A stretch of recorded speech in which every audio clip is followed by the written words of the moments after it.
All right, welcome everyone, and thank you so much for coming to our Leave No Trash University Challenge webinar. As Caroline mentioned, we are going to record this and post it online so that others can view it at their leisure as well, because we know it's hard to make some of these during the day sometimes. We are going to post this to the CitSci YouTube channel, and we probably will also link to it from our social media channels. So we're thrilled to have you here, and we're excited that you're interested in stepping up and doing some leadership with Leave No Trash and Leave No Trace. So very exciting. Oh, okay. Also with me today, I'm Sarah Newman. I'm Director of Operations at CitSci, which is based out of Colorado State University. And also with us are Caroline Nickerson, the communications lead at CitSci, and Elise Robinson, the manager of training and programs at Leave No Trace. And they may have some things to say as well, or are here for Q&A at the end. All right, so let's get into it. What is the Leave No Trash University Challenge? So this is a student-centered spinoff of the existing Leave No Trash campaign that is a month-long that Leave No Trace puts together every year in April.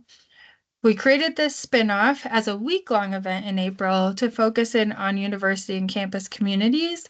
And it is designed in part to help build a community of people on campuses that understand and recognize the 7 Leave No Trace principles and understand how they apply to everywhere people live, work, and play, including campuses and the communities around those campuses. This is a partnership project, a collaboration between Leave No Trace, CitSci, and you as campus leaders and students. Leave No Trace is an educational program that was designed to help minimize the impact of outdoor activities and even improve the environment along the way. Many people associate Leave No Trace with wild places, outdoor places, but their programming is applicable all over the place, including in our lived-in urban environments as well. And they have set forth their 7 principles framework to help guide people to have minimum impact recreation experiences. CitSci is a global participatory science platform for creating and implementing participatory science or citizen science projects.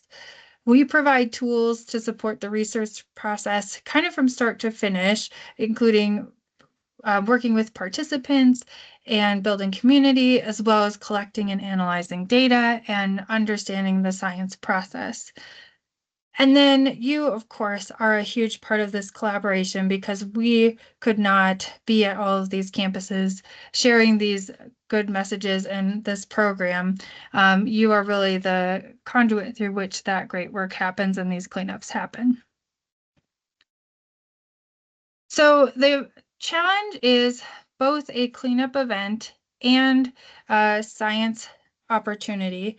And the reason we developed this is because we know that trash happens. So even on our campus communities where we do our best to put trash where it belongs, trash bins, recycle bins are out in our campus communities, it still gets out there. You're walking to class and a pen falls out of your backpack and you didn't even know it happened. Or you're sitting outside eating with your friends and the napkin flies out and blows away. We know that it happens, and so we still need to clean it up and dispose of it. We also know that when we document data in a standardized way, and that's the science piece of this, we allow ourselves to identify patterns that can then be used by Leave No Trace, by you and your university community to identify ways to reduce environmental trash based on those patterns that you see and raise awareness in your community of the local issues. So what kind of trash is specific to where you are? And I think this picture on the left really illustrates this because Arizona State University participated last year. They chose to do some cleanups on a local river, and it really helped showcase kind of a need that was in their specific community. All right. So LeaveNoTrace is a framework that is based on 7 principles that helps create minimum impact practices for anyone when they're visiting the outdoors. These are considered guidelines, not rules, and they are something that people can apply in many areas of their life. It's things like plan ahead and prepare, minimize campfire impacts, respect wildlife, leave what you find. For this campaign, we're going to really dig into principle number 3, which is dispose of waste properly. So in the wild, the way this would be framed is thinking about things like litter, human waste, wastewater, the soaps and lotions we put on our bodies and how they wash off in the natural lakes and rivers as we recreate. And also this idea of pack it in, pack it out. Whatever you're bringing out into the environment, you should probably bring back home with you and not leave there behind. We also know that trash items can take a significant amount of time to break down. So even if you unwrap a granola bar and a little piece of that wrapper ends up out in the environment, you didn't notice it fell on the ground, it will be there for a very long time. How long it lasts, and even simple things like orange peels or apple cores, is something that there is a variety of knowledge around, and we can all use a little refresher on generally. LeaveNoTrace has a really wonderful video called How Long Does Trash Last? It's about 2 minutes long. They also have other videos as well that you can check out on their YouTube channel. And we encourage you, as you think about your cleanup events or how you want to participate in this project, to share these videos with students and community members as well, because they're really fun and they can create great conversation and interaction opportunities. Oh, and we're not going to watch it here today. Okay, so the when. This event this year will take place around Earth Day, and it's the 2 weekends bookending Earth Day as well. So April 18th through April 26th, 2026. That is when those are the dates that the data that you collect will be counted for, but you can actually participate in the University Challenge year-round, or even the other LeaveNoTrash project. You can be documenting trash all of the time, but for purposes of the challenge itself and the kind of competition fun spirit about it, we will calculate the data between April 18th and 26th.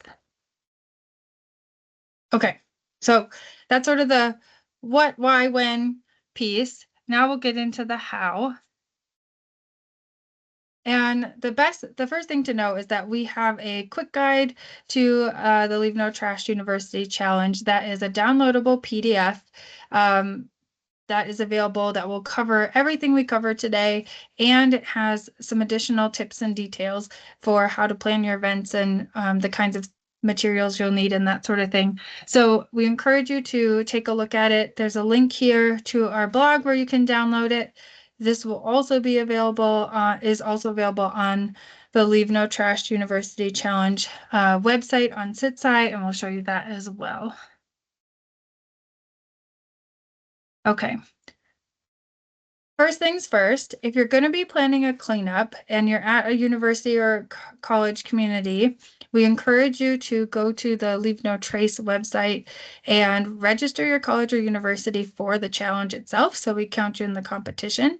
And then also we will add your school to the drop-down list on the data sheet, so it'll be easy for you to select when you're doing your cleanup. That registration form looks a little bit like this. It takes probably less than 2 minutes to submit, and it's not signing you up permanently for anything. It's just saying, okay, yeah, we think we're going to do this, and we'd like to be on the list of universities that are included in the challenge. So that link to the interest form is here. It's also in the guide, and I think the folks that signed up for this webinar may have already done that in many cases. The second part is for everyone to join the project on citsci.org. And In the past, if you've participated in the past, we encouraged cleanup leaders to join, but we didn't necessarily encourage everyone else to join as well. This year, we're encouraging everyone to join because we have two ways that you can collect data, both in cleanup format and also as individuals. So the more people that sign up for the project and join it, the more people can document trash year-round or on their own, in addition to any cleanup activities that you may plan.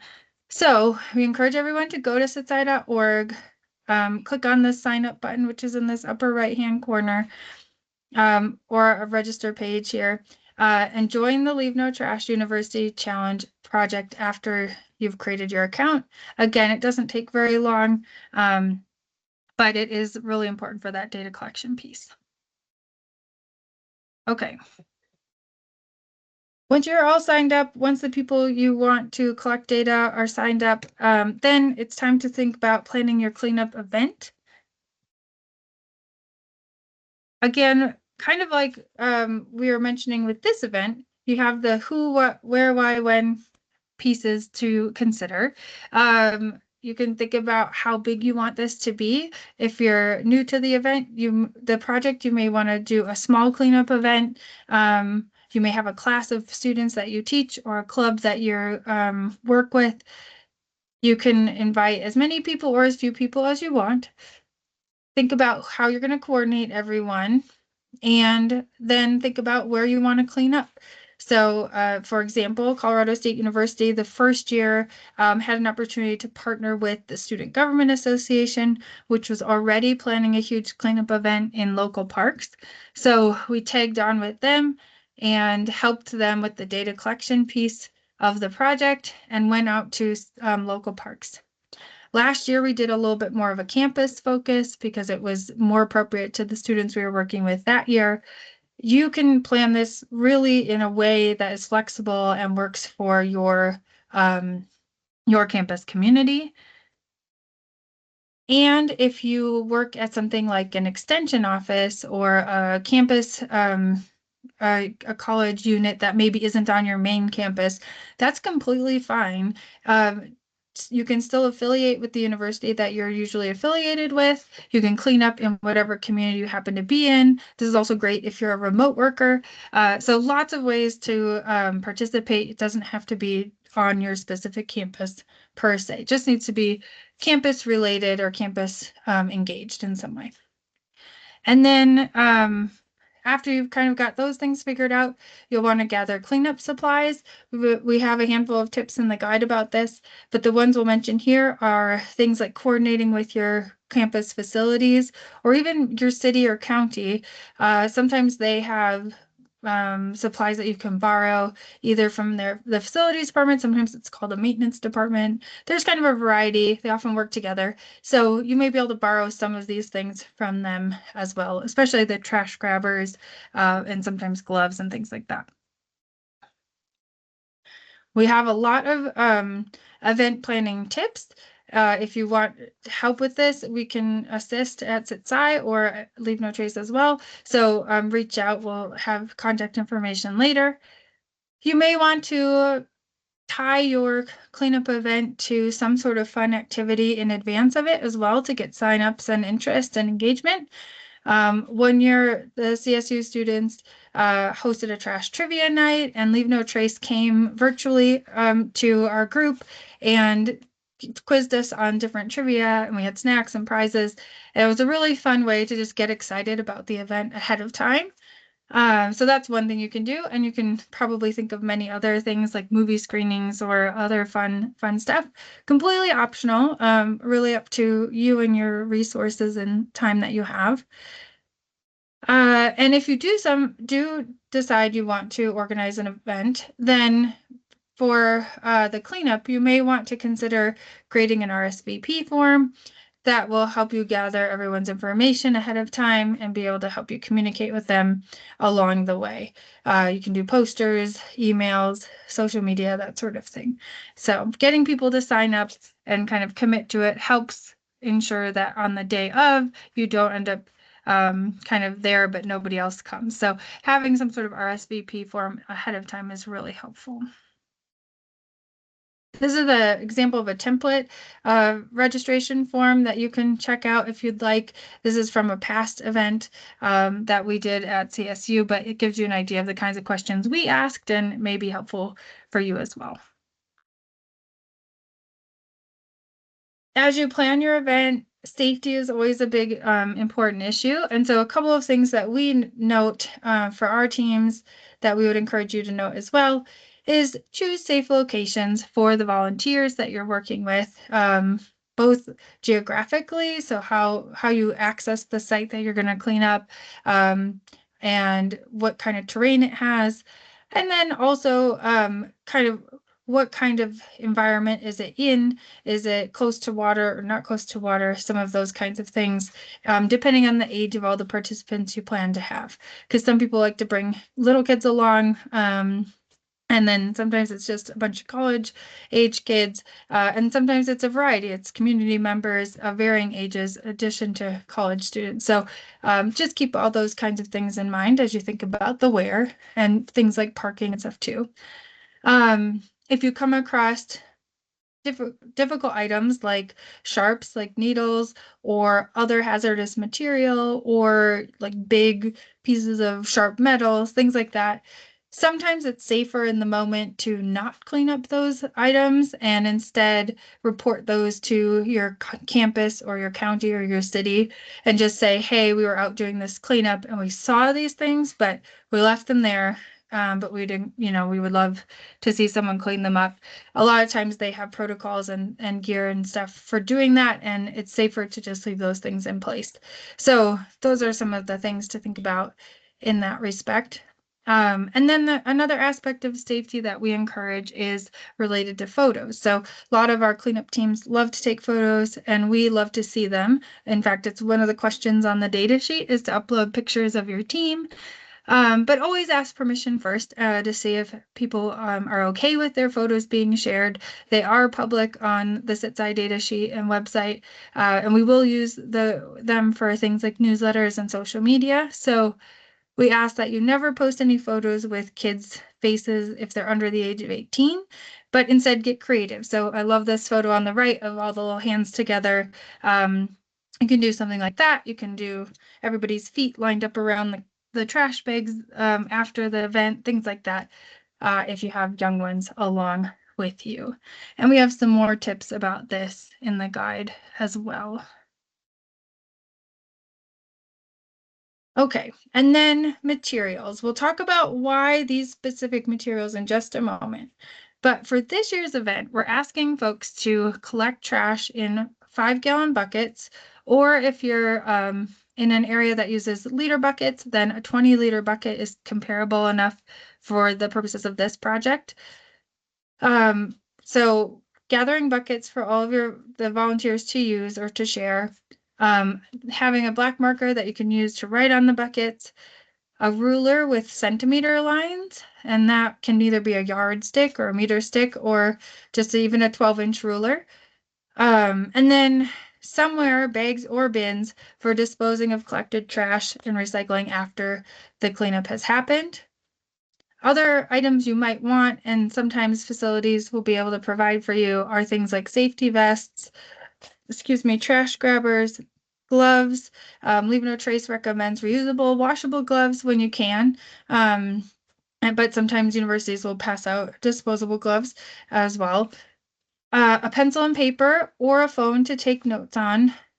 And we'll show you the data sheets later that you can have along with you to help with those notes. And a phone or a camera to take photos. And then optionally, we've found that some of the sites we've gone to, having a wagon to put the buckets in to haul the trash as we go is pretty helpful, but that's completely optional and up to you. Okay. The bucket is a big part of the cleanup protocol this year, and this is to help with the science side of this project. So we want to be able to really estimate amount of trash in a bit more of a consistent way across the world, because we've had people work on this project in multiple countries. So the bucket is a good way to do that. And the way we're going to do it is to put our ruler inside the bucket, and from measuring from the bottom up, mark lines every 7.5 centimeters. And then by the time you get to the top of your bucket, you should have 5 lines, which would represent roughly 5 gallons of trash by volume. There's always a little bit of headroom remaining at the top of the bucket, and that's completely fine. And because we are doing estimates of volumes of trash, and this is a slightly imprecise methodology, if you're a little bit off on your marks, don't be too stressed out about that. But this gives us a pretty good sense of volume, and it helps keep it consistent from cleanup team to cleanup team. So you don't have to worry about what size your trash bag is or how much it holds. That's a hard thing to estimate. So this helps with the estimation. And then the fun part, decorate the outside of your bucket and use stickers, use paint, use markers, whatever your medium of choice is. Give it a little decoration, take a picture of it, share it with us. We want to see the creativity. And then also, hopefully, you'll be able to save these buckets to use year after year at your campus community. All right, so that's the materials side. And now we're going to get into the protocol side. So collecting the trash, but also collecting the data along with it. I love this graphic on the right. Caroline made this after last year's event, and it just shows some of the types of things we were able to learn from the last year's data collection. One was that the top 3 items collected were things like food wrappers, plastic bottles, and then paper waste and plastic bags. And in roughly 62% of the cases, trash bins were present near the trash, and around 37% of the time they were not. So these are the kinds of things that the data collection will help us understand and learn. There are 2 ways that you can participate and 2 data sheets, then one for each of these kind of ways. The first way, the way that we're really focused on here, is the cleanups. And this is great for groups, for covering large areas, for covering many different small areas, and for really that engagement piece of this work and getting more people involved. The first year we did this, again, we had a lot of fraternities and sororities that were recruited through our Student Government Association. And we got to talk to so many students of a variety of majors from all across the country that had very differing experiences with trash in their communities that they grew up in. And so this was just a really cool opportunity for them to kind of think about where they are from and how trash is handled, think about where they are now in college and how it's handled, how to tie those things together. And they were just making a lot of cool like stories and comparisons and generating ideas. So cleanups are really great for a lot of things. And then because all of you are awesome people who probably are picking up trash year round on your own anyway, we also have the opportunistic participation option, which is great for individuals. So you may do a cleanup event, but then also, you're walking to class and you pick up a bottle that you're going to recycle along the way. You can take a photo of that bottle and make an observation of it for the data set.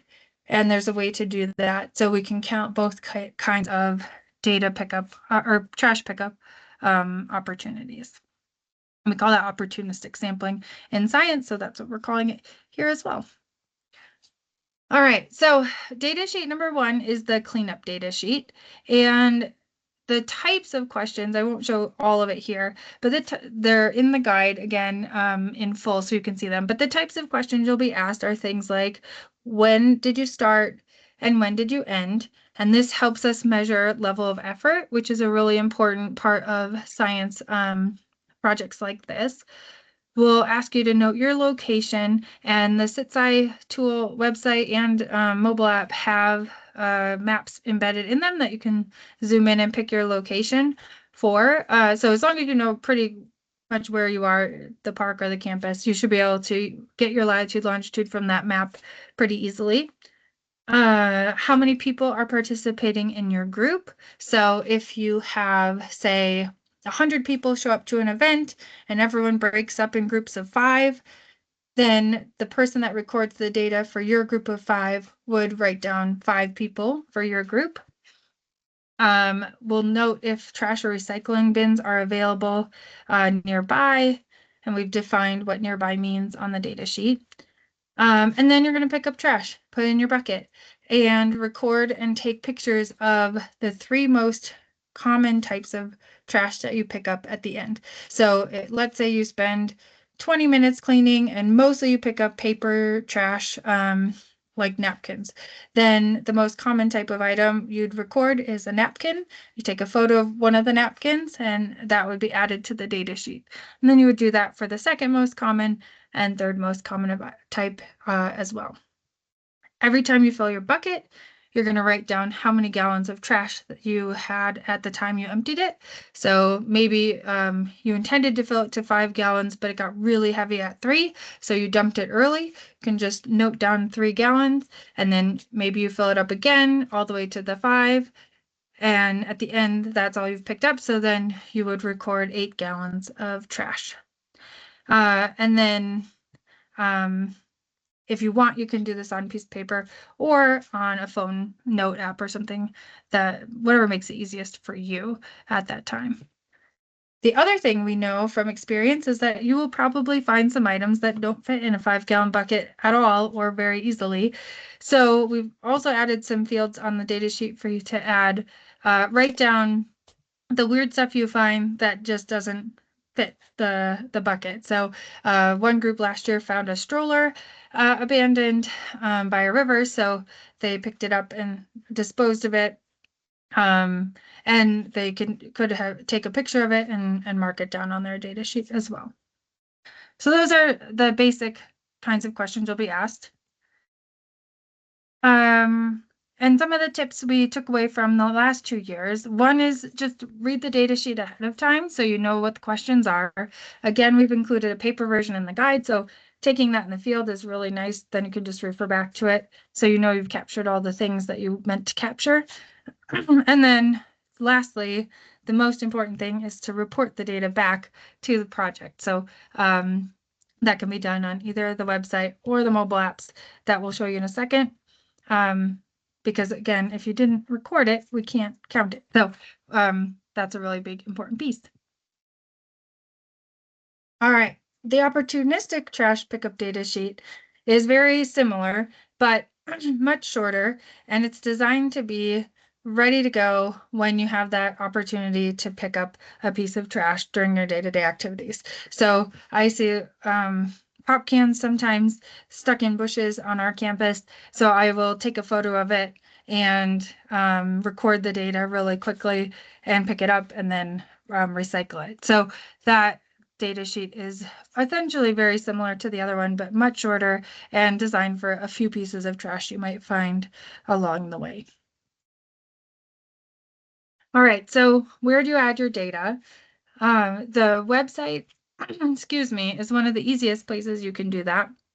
And once you've joined the project and are logged in, you'll see a blue Add Data button, and that's where the data sheets will be, and you can record all the data there. But there are also 2 other ways. The CitSci.org has a mobile app that has all the different citizen science projects on our site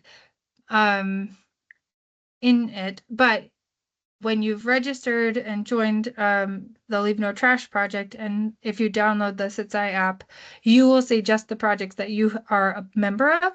So you can open the app and you'll find the LeaveNoTrash University challenge in your app account. So you can enter the data there. And we also have created an app for LeaveNoTrace.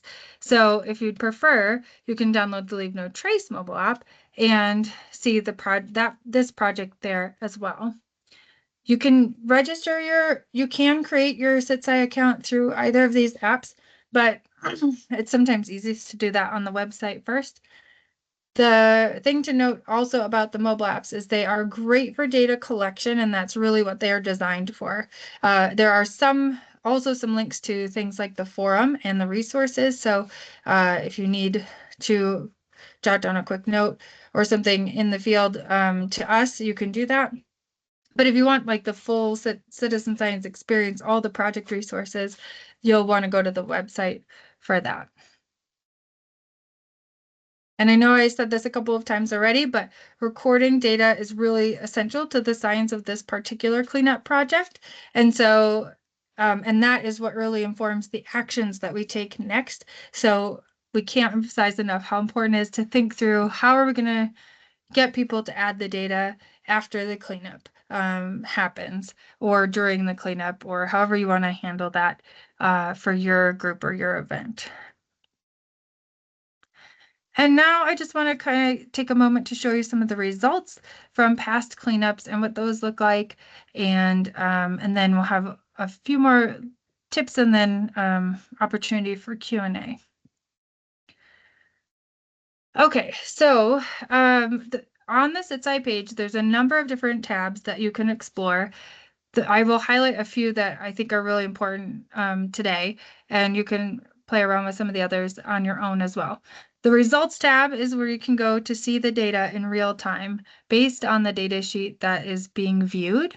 So this is an example from last year's data sheet, which was a little bit different, and just shows some of the pie charts of items that were commonly picked up, how many people were in the different groups, that sort of thing.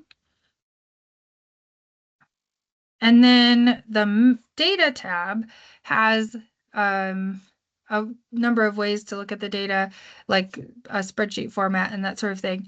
But the maps are especially cool, and they've been recently redesigned and enhanced quite a bit by our development team. So we're really excited about this part. If you go to the maps now, you can pick the data. You'll see all the different data sheets loaded, and the different questions are on the data sheet. And you'll be able to look at the data based on the different questions. So in this example, we've picked last year's data sheet and the question, what was the most common type of item picked up? And then down below is a legend of the different items that you could pick from and what people reported based on where they were. And we did have people in the UK and in Nigeria participate, and it's just really cool to see, and across the US. So you can kind of see the different kinds of things that people were experiencing. So encourage you to play around with it. There's different kinds of ways to display the data depending on the question type, and just explore, see what you think, and let us know what you think as well. All right, and then most importantly, since this is a LeaveNoTrash project and we are action-oriented at universities, the data collection is most valuable when it then turns into some sort of action. So there's lots of ways that you can participate in the action piece, and it really is up to you how you want to do it. Ways that have happened in the past include things like downloading the data set and having students, as part of a class project, pull out data that is relevant to their campus community, or analyze all of the data from the project and learn how to participate in that data analysis piece. The first year students at CSU created an infographic. This is just a piece of it, of the whole event by the numbers, and presented this as part of a sustainability project in one of their research classes.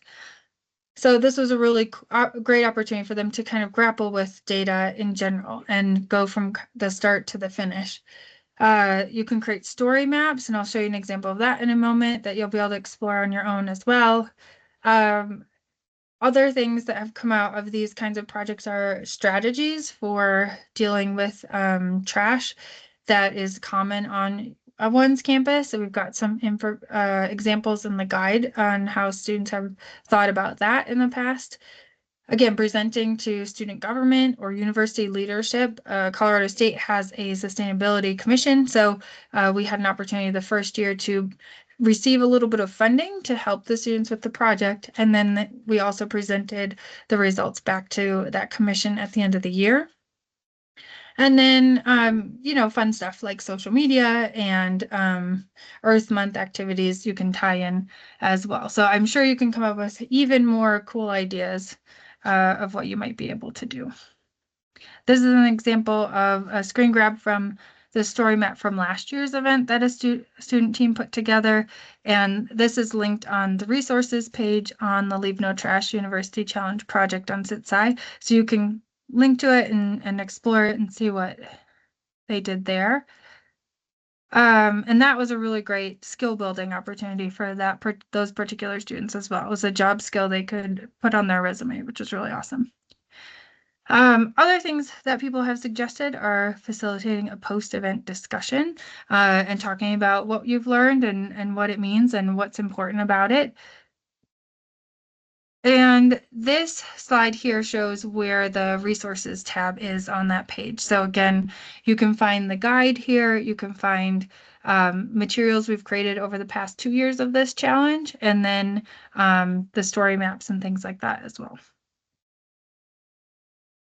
The last page I think I have in here from CitSci that I wanted to share was the forum. So the forum is an opportunity for you to engage with not just us as project leaders, but also other folks that are participating in the project, students and campus leaders and that sort of thing. So please do check it out and use this as a tool to communicate, because ideas and questions that you have are probably things that other campus leaders or students will benefit from as well. So we encourage you to go here and use this as a way to communicate with us. And if you need extra help or things that you feel like maybe could be a little bit more personalized, reach out to admin@citsci.org. We're happy to help you. We do work on lots of different participatory science projects. So if you can put the subject line #LeaveNoTrash University Challenge in there, that helps us get your answers to the right person quickly. And we can do things like help you with brainstorming, social media and event templates, and even website help and any tech issues you might be having. So can't encourage you enough to join the project today, because we will send project news and updates for this year's event through the forum, and you will get emails through the forum from that. So the sooner you sign up, the more quickly you'll get all the latest information.